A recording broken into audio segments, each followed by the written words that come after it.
Donc, dans cette capsule-ci, je vais essayer d'expliquer un peu comment fonctionne l'anxiété. Puis pour l'imager, on utilise le principe de la zone de confort. Donc, c'est la même chose pour les enfants que pour les adultes, c'est la même chose pour tout le monde. La zone de confort, c'est vraiment là où on se sent bien, on se sent en terrain connu, on sait comment les choses vont s'articuler, puis on est confortable. Ça, c'est notre zone de confort. Puis pour illustrer un peu ce concept-là, là, on va parler de l'exemple du petit Jules. Jules, lui, sa zone de confort, c'est quand il est avec son éducatrice qu'il connaît bien, dans son groupe, dans son local, dans la routine qu'il connaît. À ce moment-là, Jules fonctionne relativement bien, puis il se sent confortable dans cet environnement-là. À côté de la zone de confort, bien, il y a la zone de peur. Puis pour réussir à élargir notre zone de confort, on doit passer à travers de notre zone de peur. Mais aller dans notre zone de peur, c'est pas confortable, ça fait peur. Donc, on a tendance à revenir dans notre zone de confort. Puis plus on va rester dans notre zone de confort, puis qu'on va éviter d'aller dans notre zone de peur, plus notre zone de confort, elle va avoir tendance à rétrécir, puis plus notre zone de peur va avoir tendance à grandir, puis à devenir terrifiante. Donc, à l'extrême, là, on peut penser à des enfants qui sont restés vraiment dans leur zone de confort puis qui évitent d'aller dans les situations, là, dans certaines situations. Puis on peut penser à des enfants qui sont en dysfonctionnement, là, donc des enfants, par exemple, qui seraient plus capables d'aller en CPE ou de sortir de chez eux là, parce que tout le reste, tout l'extérieur est devenu là, terrifiant. Donc, si on reprend l'exemple de Jules, Jules, lui, sa zone de peur, c'est toute la nouveauté, c'est tout l'imprévu, c'est sortir de son local, c'est avoir une éducatrice remplaçante. Donc, tout ça lui fait peur.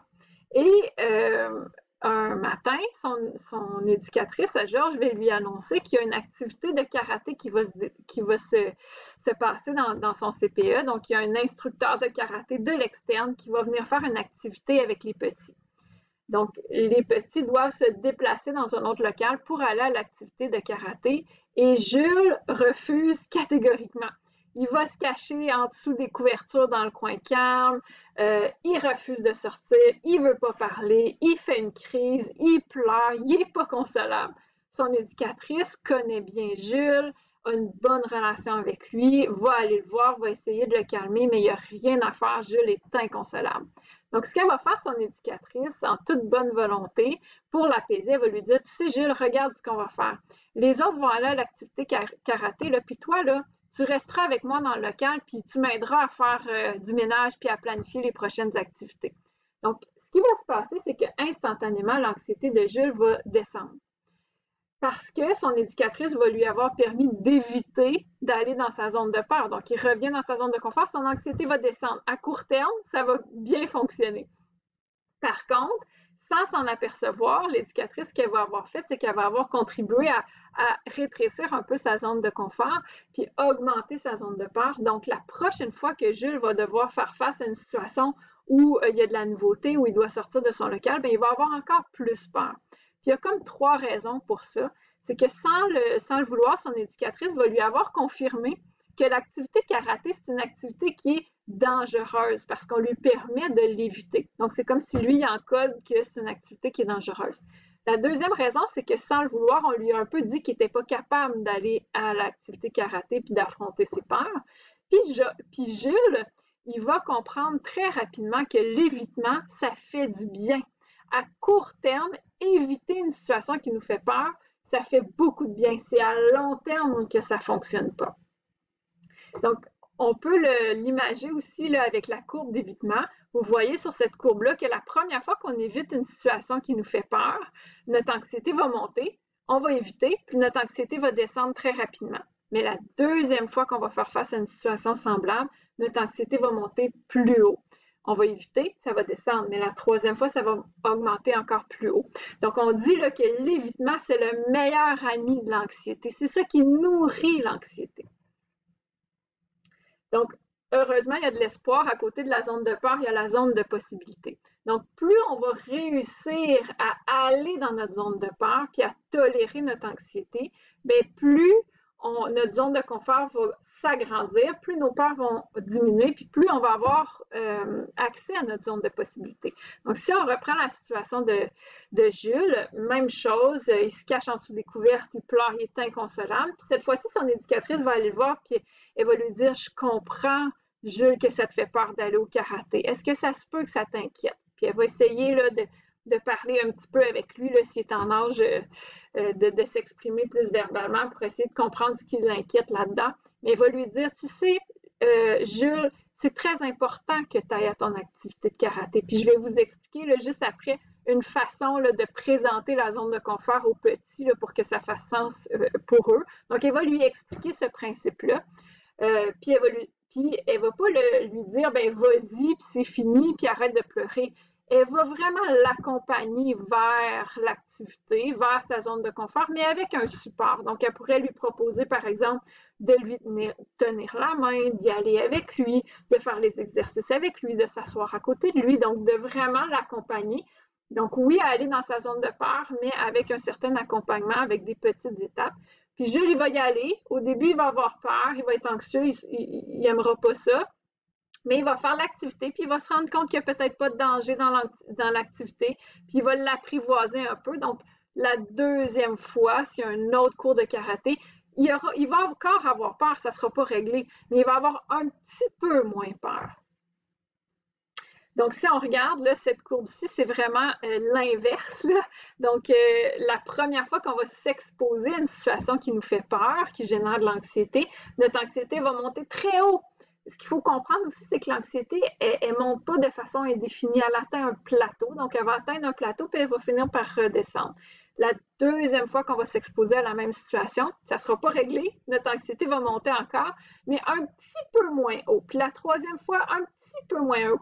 Puis à force d'y aller, puis d'affronter notre anxiété dans la même situation, on dit qu'à un moment donné, l'anxiété va s'épuiser, donc elle va monter beaucoup moins haut. Donc, si le petit Jules avait des cours de karaté à tous les jours ou à toutes les semaines en CPE, bien, au bout d'un certain temps, il pourrait y aller de lui-même, puis il serait à l'aise d'y aller. Donc, il va s'être pratiqué à s'exposer, à aller dans sa zone de peur. Ce qu'il faut comprendre, c'est que l'intervention, cette intervention-là à faire avec les petits, elle est très contre-intuitive parce que pour aider le petit, il faut l'amener dans sa zone de peur. Mais l'amener dans sa zone de peur, ça génère une détresse chez l'enfant. Puis ce qu'on veut comme éducateur, éducatrice, c'est d'apaiser l'enfant. Donc, parfois, il faut aussi, nous, accepter de sortir de notre zone de confort pour être capable d'accompagner l'enfant à faire face à ses peurs. Je vais vous expliquer un petit peu comment aborder le concept de zone de confort avec les petits, parce que c'est un petit peu plus complexe à comprendre avec les trois zones. Mais ce qu'on peut dire aux petits, c'est que c'est comme s'il y avait un petit monsieur peur qui venait sur son épaule, puis qui lui chuchotait à l'oreille d'aller se cacher parce que il y a quelque chose qui lui fait peur. Puis, ce qu'on peut dire, c'est que parfois, monsieur peur, il a raison. Comme quand il dit de te tenir en haut de la glissade pour pas tomber, mais monsieur peur, il a raison de dire, il fait attention, là, c'est un danger. Mais parfois, monsieur peur, il exagère. Comme quand il dit de ne pas glisser du tout. Donc, on peut leur dire, monsieur peur, des fois, il essaie de jouer des tours sur ton épaule. Puis, si tu laisses monsieur peur décider à ta place, mais c'est comme si tu lui donnes un point de victoire ou un point de vie. Puis, monsieur peur, il va devenir plus grand, puis il va devenir plus fort, puis il va venir te voir plus souvent. Puis, tu vas avoir de plus en plus de difficultés à lui dire non à monsieur peur, puis à décider par toi-même. Puis des fois, il peut devenir tellement fort qu'il ne te laisse plus t'amuser du tout. OK? Puis quand M. Peur exagère, tu peux lui dire « Hé, M. Peur, calme-toi, je sais que tu essaies de me jouer des tours. C'est pas toi qui décide, c'est moi qui décide. » Puis donc, on peut expliquer à l'enfant que s'il ne laisse pas M. Peur décider, puis que si c'est lui qui décide, c'est lui qui gagne un point de victoire, puis M. Peur, il en perd des points de victoire. Puis si on ne laisse pas M. Peur décider à notre place, à un moment donné, il va se tanner de venir nous jouer des tours. Donc, c'est une façon d'aborder le concept d'exposition, d'évitement, puis l'importance d'affronter nos peurs, mais avec des petits, là, avec quelque chose d'un peu ludique, puis on peut s'amuser à faire toutes sortes de choses là, avec Monsieur Peur. Une des notions qui est très, très importante, par contre, quand on aborde le fait d'aller dans sa zone de peur, c'est la notion des petits pas. Parce que oui, il faut accompagner l'enfant à aller affronter ses peurs, mais il faut y aller à son rythme, puis il faut fixer des défis qui sont réalistes, puis il faut lui faire vivre des succès.